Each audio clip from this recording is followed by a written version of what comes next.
కేంద్ర మంత్రి కిషన్ రెడ్డి గారు తీరు చూస్తే ఆయన మోడీ క్యాబినెట్లో మంత్ర లేదా కేసీఆర్ ఫామ్ హౌస్లో పెద్ద పాలేరో అర్థం కావట్లేదు. గడిచిన 11 ఏళ్ళల్లో ఇది తెలంగాణ ప్రజలకు పెద్ద పజిల్. అధికారంలో ఉన్నప్పుడు లేనప్పుడు బీఆర్ఎస్కు కష్టం వస్తే కేసీఆర్ కాలిలో ముళ్ళు గుచ్చుకుంటే కిషన్ రెడ్డి గారు పంటితో తీయడానికి రెడీగా ఉంటారు. కేసీఆర్ మీద ఆయనకు ప్రేమ ఉంటే మాకేం ఇబ్బంది లేదు. కేసీఆర్ తరపున కిషన్ రెడ్డి గారు వకాల్తా పుచ్చుకొని వాదించినా మాకు వచ్చిన ఇబ్బంది ఏమీ లేదు. కాకపోతే తెలంగాణ ప్రయోజనాలకు భిన్నంగా ప్రజలను తప్పుతో పట్టించే విధంగా తప్పుడు ఆరోపణలు కిషన్ రెడ్డి గారు మాట్లాడితే మాత్రం మేము ఊరుకునేది లేదు.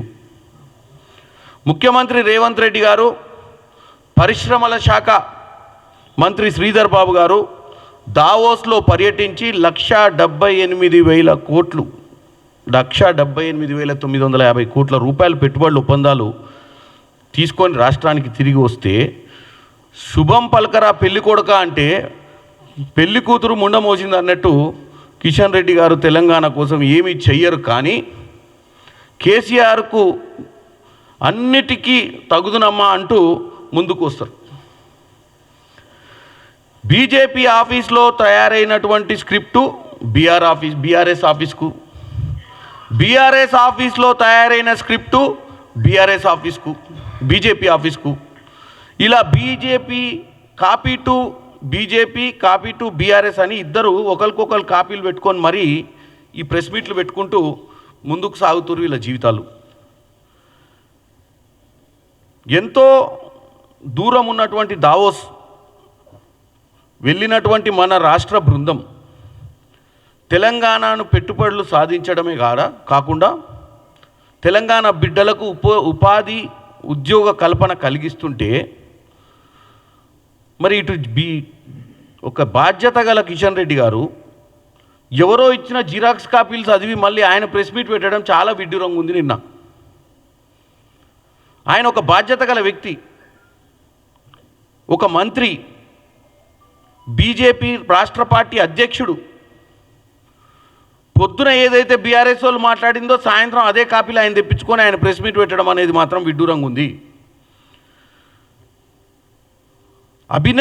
అభినందించాల్సింది పోయి ఆయన మాట్లాడడం ఏంటి? ఆయన మోడీ ప్రతినిధియా?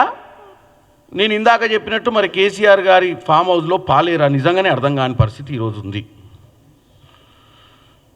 నేనేమంటున్నా అంటే తెలంగాణ బాగుపడ్డప్పుడు మీరు ఒక బాధ్యత గల మంత్రి పదవిలో ఉన్నప్పుడు తెలంగాణ ప్రజల వల్లనే కదా ఈరోజు మీకు 8 సీట్లు వచ్చినాయి పార్లమెంటు కోనికే. మరి తెలంగాణలో మిమ్మల్ని గెలిపించి పార్లమెంటుకు పంపించినటువంటి తెలంగాణ ప్రజలకు మంచి జరుగుతుంటే మీరేం చేయాలి? మంచిని మంచి అని ఒప్పుకోవాల్సిన అవసరం అయితే ఉంది. కానీ మీరేంది, బీఆర్ఎస్ పార్టీ ఏ తొవ్వల పోతే ఆ తొవ్వల పోవడము క్లియర్ కట్గా అందరికీ కనపడుతుంది. నేను ఒకటే చెప్తున్నా, దేశం అంటారు, మరి ఈ దేశంలో తెలంగాణ లేదా? కిషన్ రెడ్డి గారు, తెలంగాణ ఏ దేశంలో ఉంది? తెలంగాణ ఉంది భారతదేశంలోనే కదా. తెలంగాణలో ఉన్న కంపెనీలతో దావస్లో ఒప్పందాలా అంటుర్రు. అంటే తెలంగాణలో ఉన్న కంపెనీలతోటి దావోస్లో ఒప్పందాలు పెడితే మీరు బీఆర్ఎస్ బుట్టల పడి మీరు ఏలన చేస్తున్నారు. బీఆర్ఎస్ బుట్టల పడరు. బీఆర్ఎస్ కంటే ఓన్లీ తెలంగాణ రాష్ట్రం ఒకటే లెక్కలకు వస్తుంది.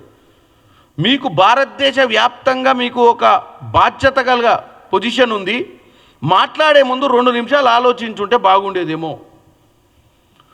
ఎందుకంటే మీరు క్లియర్గా చూసినట్టయితే మేము ఆల్రెడీ ఇదే మాట బీఆర్ఎస్ నాయకులు మాట్లాడినప్పుడు క్లియర్గా చెప్పారు. అంటే మన తెలంగాణలో ఉన్న కంపెనీలు వరల్డ్ ఎకనామిక్ ఫోరం స్థాయికి పనికిరావా?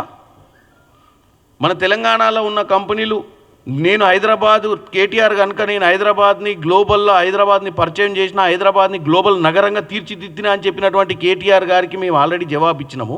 మరి మీకేం జవాబు ఇవ్వాలి ఇప్పుడు? మీరు ఒకసారి ఆలోచించండి.